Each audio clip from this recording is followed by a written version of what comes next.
নমস্কার পালবাবু। হ্যাঁ বলুন, আমি কি ওই পুতুল নিয়ে যাব? না,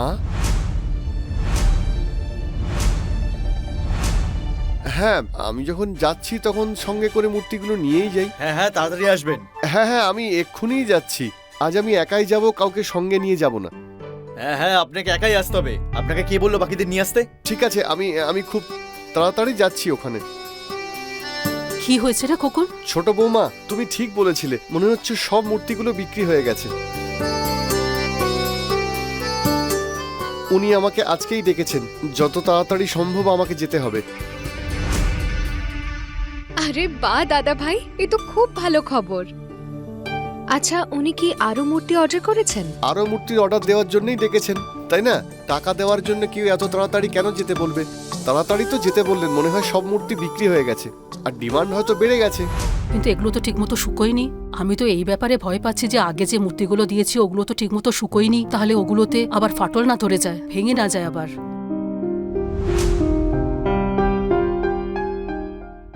আরে না না মা, দেখুন ও যখন নিজের থেকে ফোন করে তাড়াতাড়ি ডেকেছে, তার মানে তো এটাই যে মূর্তিতে কোনো প্রবলেম নেই। সব ঠিক হবে মা, একদম চিন্তা করো না। হাতের কাজ কিন্তু ভালো করে হওয়া উচিত। হাতের কাজে কোনো রকমের ফাঁকিবাজি চলে না। ভালো, খুব ভালো। এবার তো টাকা ঢুকতে শুরু করবে। এবার এই কাজের জন্য অন্য একটা জায়গা খুঁজে নাও। এই বাড়িতে আমি কোনো বিজনেস করতে দেব না, এই শেষবারের মতো বলে রাখছি। এই বাড়িতে সব করতে পারবে না তোমরা। ওই কি যেন বলে না তোমাদের ছোট বউয়ের ভাষায়, আইনত অপরাধ। কাকা, এখন তুমি এসবের জন্য পুলিশ স্টেশনেও যাবে? নিজেদের ব্যাপার বলেই সামনাসামনি বলছি। আরে তোর মা তো কখনো আমাদের কথা ভাবেই না। আর এই পরের ঘরের মেয়েদের কথা ছেড়ে দে। এরা আজ এখানে আছে, কাল নিজের বাপের বাড়ি যাবে। আর এই পারোকে তো আমার ছেলে কোনোদিন পাত্তাও দেবে না। আর রইল বাকি আদরের ছোট বউ, এও কিন্তু বেশি দিন এই বাড়িতে টিকবে না। কারণ এও কিন্তু ছোটকে বিরক্ত করতে কোনো রকম খামতি রাখেনি। তাই নাকি পিসিমণি? এমন ব্যাপার? অবশ্যই। তুমি তো কখনো আমাকে এ নিয়ে কিছু বলনি। এই বিষয়ে আমি কোনো কথা বলতেও চাই না। আমি অফিসে বেরোবো। খাবার কি রেডি আছে? ছোট ঠাকুরপো, রান্না না করে কি আমরা মূর্তি বানাতে বসে যাই? ভোর 4টের সময় সব রান্না হয়ে গেছে। তার মানে বৌদি, তুমি আমাকে বরফের মতো ঠান্ডা খাবার সার্ভ করবে? কে বলেছে তোমায় ঠান্ডা খাবার খেতে? গরম করে দেওয়া হবে। আরে ছোটু, খাবার আমি তোকে পরিবেশন করে দিচ্ছি। না, তুই এদিকটা সামনে নে, কারণ তোর দাদাভাইকে খুব তাড়াতাড়ি মূর্তি নিয়ে বেরোতে হবে। এসো তুমি। দেখো, আমি তোমাদের সবাইকে স্পষ্ট করে বলে দিচ্ছি, যদি তোমরা আমাদের কথা না শোনো তাহলে কিন্তু আমরা পুলিশের কাছে যাব। আমরা বলবো যে আমাদের অসুবিধে হচ্ছে, এই ধুলো মাটির কারণে আমাদের হাঁচি হচ্ছে, আমাদের চামড়ার বাজেভাবে ক্ষতি হয়ে যাচ্ছে। তুমি এবারে এত নিচে নামবে ঠাকুরজি? সঙ্গ দেওয়া তো দূরের কথা, আমাদের রাস্তায় কাঁটা পিছোতে চাইছো? আরে তোমার মধ্যে কি এতটুকু কৃতজ্ঞতা নেই? যে বাড়িতে তুমি বড় হয়েছো, যে ছাতের নিচে তোমার ছেলে বড় হয়ে উঠেছে, তারপরেও তুমি এই ধরনের হুমকি দিচ্ছ? ঠিক আছে, আমিও এবার দেখছি। আমার নামও দুর্গা দেবী। দেখি কোন পুলিশ আমাকে ধরতে আসে আর আমার কি ক্ষতি করতে পারে। আর কোন নিয়মে লেখা আছে যে বাড়ির মধ্যে বসে আমি হাতের কাজ করতে পারবো না? আর তোমার এই ফাঁকা হুমকিতে না আমি ভয় পাই না। যদি তুমি পুলিশের কাছে যেতে পারো, তাহলে আমিও পুলিশের কাছে গিয়ে সবকিছু বলতে পারি। ভুলে গেছো অতীতটা? কি কি দুষ্কর্ম করেছো আমাদের সঙ্গে? পুলিশের কাছে গিয়ে আমিও বলে দেবো এই বাড়িতে কি কি হচ্ছে আর কে কে এসব করছে। কিন্তু আমি তোমাদের মতো নই। বাড়ির কেচ্ছা কাহিনী আমি পুলিশের কাছে গিয়ে বলতে পারবো না।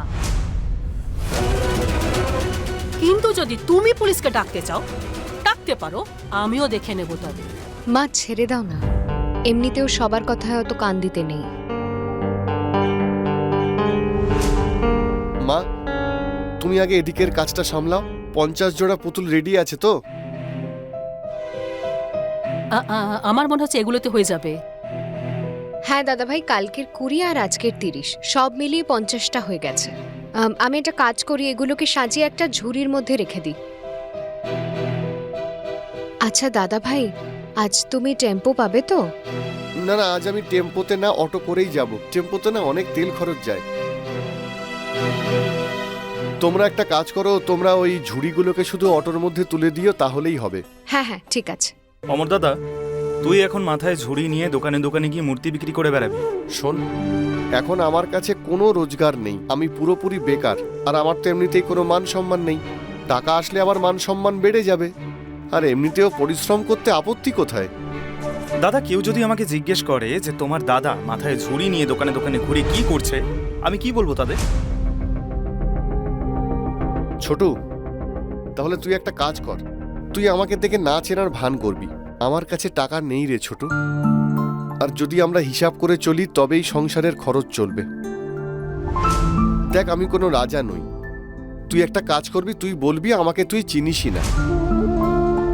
আর যারা আমাদের চেনে তাদের তুই বলবি যে আমার দাদা না এইভাবেই থাকতে ভালোবাসে, আর দাদা এইভাবে জীবন কাটায়, সেই জন্য আমি দাদার সঙ্গে আর কোনো সম্পর্কই রাখি না। ঠিক আছে ছোট বৌমা, ঝুড়িগুলো কি রেডি? হ্যাঁ দাদা ভাই, 50 জোড়া রেখে দিয়েছি, আর আরো 10টা এক্সট্রা রাখছি যদি দরকার পড়ে। 10টা নয়, 20টা। ও ঠিক আছে, 20টা রেখে দিচ্ছি। দিদি চলো। মা, আমি এত ভালো একটা কাজের জন্য বেরোচ্ছি, এত ভালো একটা খবর, আর তুমি এইভাবে মন খারাপ করে আছো। একটু তো হাসো প্লিজ। হাসতে তো চাইছি আমি, কিন্তু দেখ না, কাজে এত সব বাধা আসছে যে কিছু করতেই পারছি না।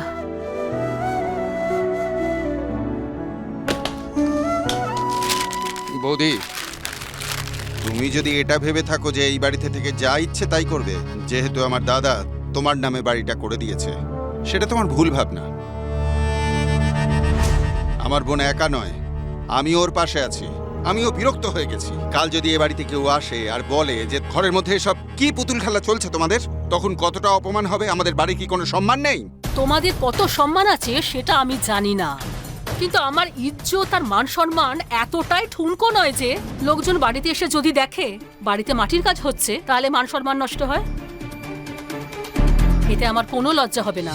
আর তাছাড়া পরিশ্রম করে যে টাকা রোজগার করা হয় সে টাকার মূল্য অনেক। যাকে ছাড়ো, তোমাদের সকলের কথা আমি এবার শুনে নিলাম, কিন্তু তোমাদের সব কথা আমি শুনে চলবো এটা কিন্তু এখন থেকে হবে না। এই জন্য তোমরা যা কিছু করতে চাও করে নিতে পারো। চেষ্টা করে নাও দুর্গা দেবীর মাথা নিচু করার। এর আগেও অনেকে করেছে, কিন্তু শুধুমাত্র ঘৃণার বশে আমাকে কেউ ছোট করতে পারবে না, এটা সব সময় মনে রেখো। যাই হোক, এখন আমাদের অনেক কাজ পড়ে আছে, তাই তোমরা এখান থেকে চলে যাও।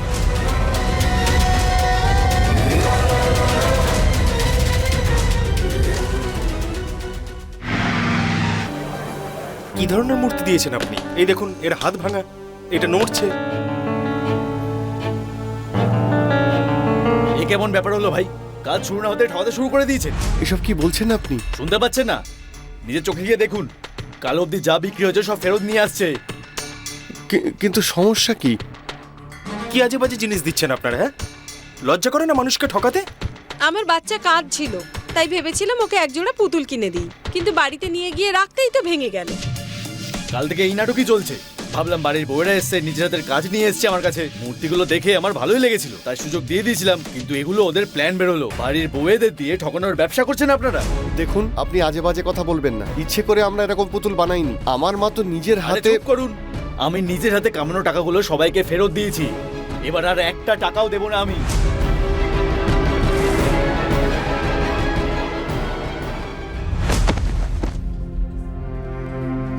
এই পুরো ক্ষতির দায় শুধু আমাদের?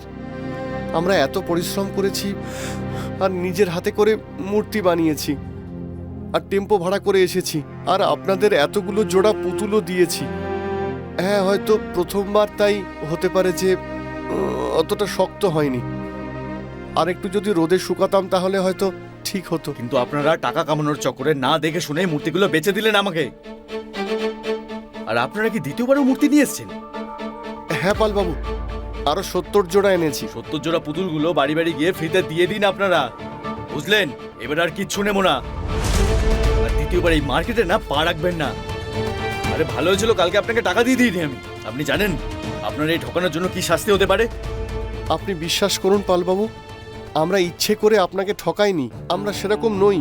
আপনি চাইলে আমার সঙ্গে গিয়ে আমাদের বাড়িও দেখতে পারেন। আপনার বাড়ি দেখে আমি কি করব? আমার কাছে কি আর কোনো কাজবাজ নেই নাকি? আমায় সবাইকে টাকা ফেরত দিতে হচ্ছে, আমি আমার টাকা চাই। আমার ব্যবসা আমি কেন লস সহ্য করব? আমরা তো আপনার কাছে একটা টাকাও নিইনি, তো টাকা কেন দেব? আরে ভেবেছিলাম এই মূর্তিগুলো বেচে নিজেও কিছু কামাবো, আপনাকেও কিছু দিয়ে দেবো, কিন্তু এই মূর্তিগুলো বেচে না আমার লস হয়েছে। তোমাকেও না এই সবকিছু টাকা দিতে হবে আমায়, নাহলে এখান থেকে যেতে দেবো না, আমি বেঁধে রাখবো। পালবাবু, আপনি চাইলে আমাকে বেঁধে রাখতে পারেন, কিন্তু বিশ্বাস করুন যে আমার কাছে সত্যি 5,000 টাকা নেই। কোথা থেকে পাবো এত টাকা? ফোন করুন বাড়িতে আর বাড়ির লোকেদের থেকে টাকা চান। আমার কিচ্ছু যায় আসে না আপনি টাকা কোথা থেকে আনবেন। শোন এদিকে আয়। ওকে এখানে ধরে রাখ, পালাতে যেন না পারে। আরে আরে দাঁড়ান দাঁড়ান, আপনারা আমাকে ধরে বেঁধে রাখার কোনো প্রয়োজন নেই, আমি নিজেই থাকছি। আমি কোথাও যাব না, বিশ্বাস করুন আমার কাছে এত টাকা নেই। আরে বললাম না কোনো আত্মীয় থেকে চেয়ে নিন। এইসব এই ফালতু মূর্তিগুলো আছে না, এগুলো নিয়ে নিন আর দ্বিতীয়বার আমার দোকানের সামনে আসবেন না। আপনি ভুল বুঝছেন, আপনি বিশ্বাস আরে করুন সেটা যে তো দেখেই নিয়েছি। আচ্ছা চলুন মেনে নিই যে আপনারা খুব ভালো বিজনেস করেছেন, কিন্তু আমার না এসবে কিচ্ছু যায় আসে না, কারণ সমস্ত গ্রাহক মালগুলো ফেরত দিয়ে দিয়েছে। আমার যেই নাম খারাপ হয়েছে তার কি হবে? সেই সব কিছুর ভরপাই তো করতে হবে। 5,000 টাকা চাই আমার। এরকম মূর্তি বিক্রি করো কেন যেটা ভেঙে যায়? যদি কাজ করতেই হয় তাহলে এমন লোককে দিয়ে করাও না যে কাজ করতে পারে। ঠিক আছে ঠিক আছে, আমরা আবার বানাবো, ভালো করে তৈরি করে দিয়ে যাব আপনাদের। দেখুন এসব নাটক কিন্তু আপনি পরে করবেন, আগে এসবের ক্ষতিপূরণ দিন আমাকে। 5,000 টাকা দিন আগে। যেখান থেকে পারো টাকা নিয়ে এসে ফেরত দাও না, মার্কেটে এসে চিটিংবাজি করছো।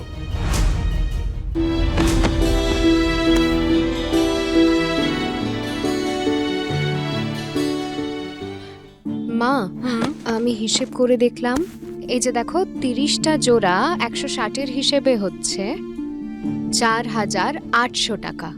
এটা তো অনেকটাই অ্যামাউন্ট, তাই না? আর আরো 70 জোড়া আজকেও পাঠানো হয়েছে।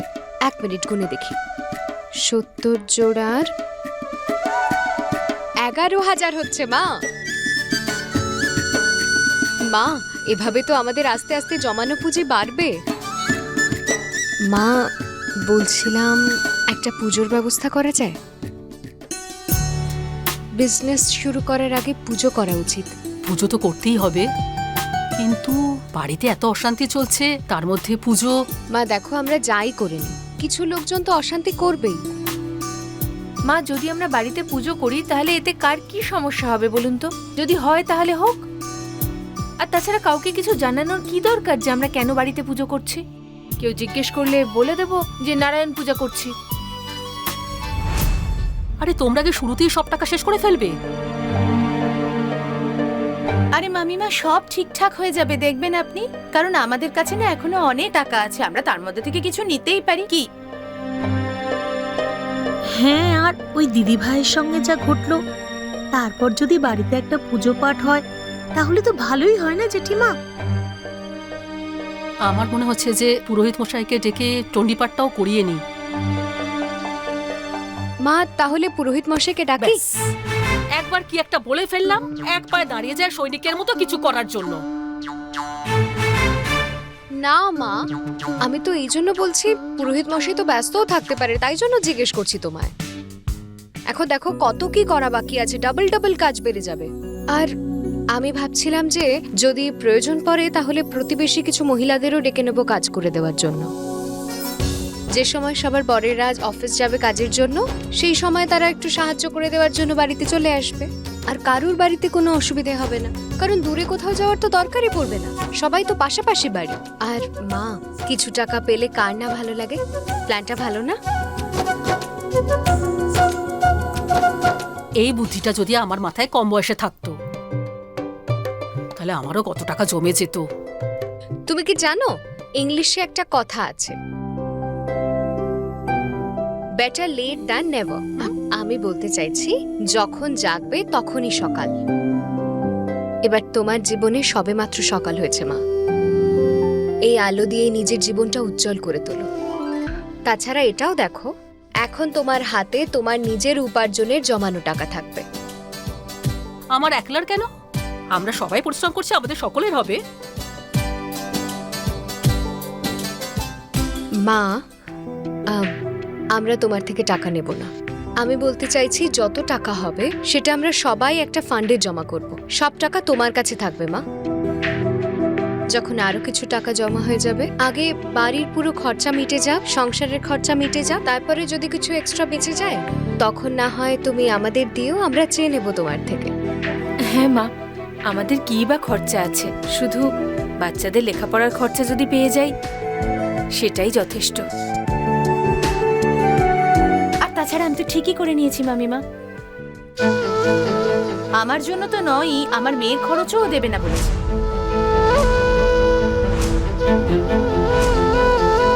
তো এখন যদি পৃথিবী ওলটপালটও হয়ে যায়, ওর থেকে তো আমি একটাও টাকা নেব না।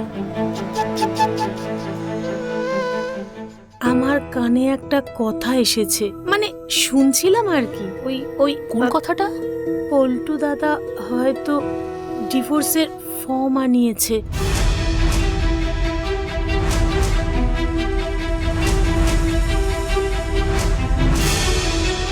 হ্যাঁ হ্যাঁ, আর দু একদিনের মধ্যেই দিদিকে দিয়ে সই করাবে হয়তো।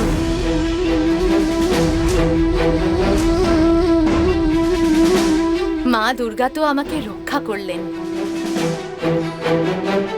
আমি ওই শয়তানের সাথে আর থাকতেও চাইছিলাম না। আরে এরকম কথা বলে না মা, এত সহজ কি সবকিছু? আরে সংসার গড়া খুব কঠিন, ভাঙা তো খুব সহজ। আপনি এখনো চান যে আমি ওর সাথেই থাকি, যে ঘর সংসার সম্পর্কে কিছুই জানে না, ও জানতেও চায় না? তার থেকে তো ভালো আমি আমার মেয়েকে নিয়ে একাই থাকি আপনার সঙ্গে। সারাক্ষণ ও আমাকে অপমান করেছে, মার খেয়েছি আমি ওর হাতে, সবসময় অসম্মান করেছে। এরপরেও কি ওর সাথে থাকাটা আমার ঠিক হবে? এর চেয়ে তো ভালো এটাই হবে যে আমি চাই ও আসুক আর সইটা করার জন্য আমাকে বলুক, তাহলে আমি তো এক নিমেষে সই করে দেব। আমার না আর কিচ্ছু চাই না, কিচ্ছু চাই না মামিমা, আমি আর চাই না মামিমা। কিন্তু ওকে তো নিজের মেয়ের দায়িত্বটা ভালোভাবে পালন করতে হবে। মামিমা, ও যদি আমার মেয়ের দায়িত্ব না নিতে চায়, আমি কি মেয়েকে ওর কাছে যেতে দেব? আমি তো আমার কর্তব্য এড়িয়ে যেতে পারি না। আমি খুব ভালো করে জানি যে আমার মেয়েকে কিভাবে মানুষ করতে হবে। আর দেখবেন, তোমরা সবাই দেখো, আমি আমার মেয়েকে না খুব ভালো মানুষ তৈরি করব। আমি করেই ছাড়বো, আপনি দেখবেন। মেজদি, তুমি না একদম চিন্তা করো না, আমরা সবাই মিলে ওদের পড়াশোনা সামলে নেব। আর যতক্ষণ আমি বেঁচে আছি, মিষ্টি মিঠাই চমচমের পড়াশোনা আমি থামতে দেব না, সে যাই হোক না কেন। যতক্ষণ আমি এই বাড়িতে আছি, আমি এই বাড়ির শিক্ষার প্রদীপ নিভতে দেব না। কেন গো? যতক্ষণ আমি এই বাড়িতে আছি তার মানেটা কি? কোনো অন্য বাড়িতে থাকতে যাবে কি? ওখানে গিয়ে প্রদীপ জ্বালাবে?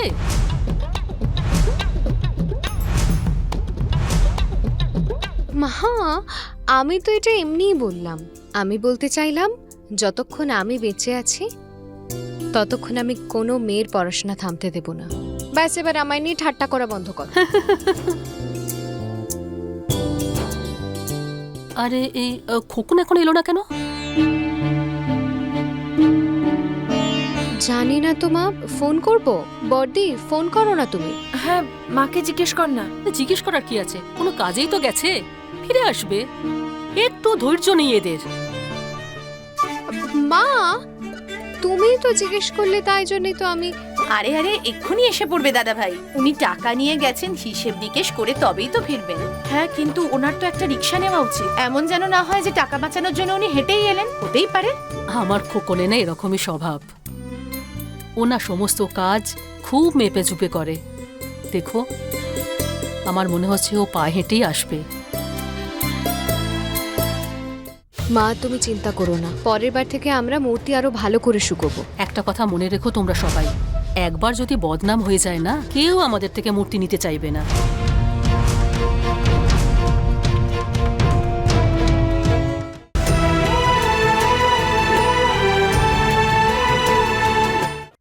অবশ্য মা, আমি ওকে বলেছিলাম যে আসার সময় কিছু মিষ্টি আর সিঙ্গারা যেন নিয়ে আসে।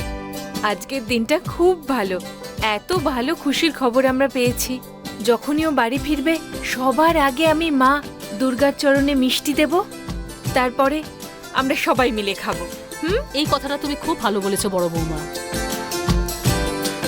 যদি মা দুর্গার আশীর্বাদ আমাদের ওপর পড়ে তাহলে সব খুব ভালো হবে, কোনো বাধা আসবে না।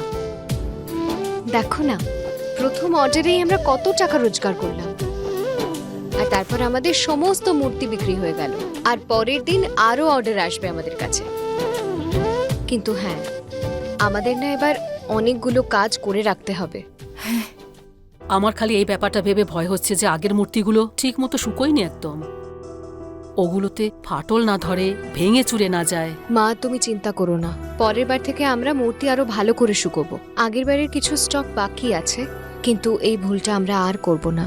একটা কথা মনে রেখো তোমরা সবাই, একবার যদি বদনাম হয়ে যায় না, কেউ আমাদের থেকে মূর্তি নিতে চাইবে না। খোকন, ওদের কি মূর্তি পছন্দ হয়নি? মা সবাই আমাদেরকে মিথ্যেবাদী বলে বেড়াচ্ছে। আমাদের সব মূর্তি ভেঙে গেছিল।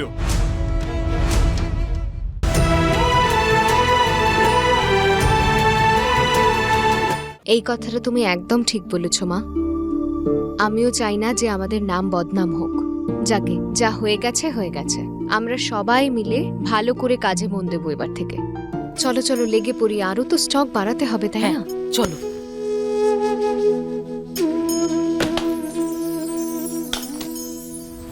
সত্যি আমার কাছে একটাও টাকা নেই। আপনারা যদি আমাকে মেরেও ফেলেন তাহলেও আমি টাকা দিতে পারবো না। একটা কাজ করুন, আপনাদের মধ্যে একজন আমার সঙ্গে চলুন, আমি বাড়ি গিয়ে কিছু ব্যবস্থা করছি। শোনো, ফোন করো আর কাউকে টাকা নিয়ে আসতে বলো। যদি আমি বাড়িতে ফোন করি আর বাড়ির বউয়েরা যদি জানতে পারে যে আমার অবস্থা এরকম, তাহলে তাহলে ওরা ভয় পেয়ে যাবে। যদি বাড়ি যাওয়ার হয় তাহলে টাকা দাও, তারপর যাও, কিন্তু একটু তাড়াতাড়ি, আমার দোকান বন্ধ হওয়ার টাইম হয়ে এসছে। কিন্তু যদি আমি আমার টাকা একটাও না পাই তাহলে সারা রাত তোমাকে এখানেই আমি বসিয়ে রাখবো, না খেয়ে দিয়ে রাত থেকে সকালে দোকান খোলা পর্যন্ত এখানেই পড়ে থাকবেন।